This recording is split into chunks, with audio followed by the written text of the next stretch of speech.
Hi guys, మనం already మాట్లాడుకున్నాం. నిన్నటి ఎపిసోడ్లో నిఖిల్ తన లవ్ స్టోరీ చెప్పడం, దానికి కావ్య రియాక్ట్ అవుతూ ఫేక్ పీపుల్ ఎక్కువ రోజులు నటించలేరు, తొందరలోనే వాళ్ళ ట్రూ కలర్స్ బయటపడతాయని ఇన్స్టా స్టోరీ పెట్టడం మనమైతే అందరం షాక్ అయ్యాం. అయితే ఒక 7 hours తర్వాత మళ్ళీ ఇంకొక స్టోరీ పెట్టింది ఆవిడ.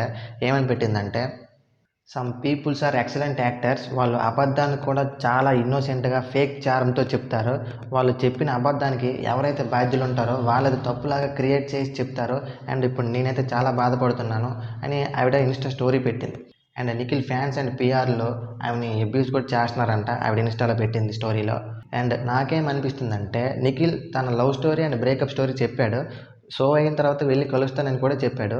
అయితే దానికి కావ్య ఇంతలా రియాక్ట్ అవ్వాల్సిన అవసరం లేదనిపిస్తుంది నాకైతే. ఎందుకంటే ఒక సెలబ్రిటీని ఇన్స్టా స్టోరీలో పెట్టి బ్లేమ్ చేసే అంత తప్పు అయితే నిఖిల్ చేయలేదు. అండ్ చేస్తే ఆ స్టోరీ నిన్న ఎపిసోడ్లో చెప్పి ఉండేవాడు కాదు అని నాకు అనిపిస్తుంది. మరి మీకేమనిపిస్తుందో కామెంట్ చేయండి.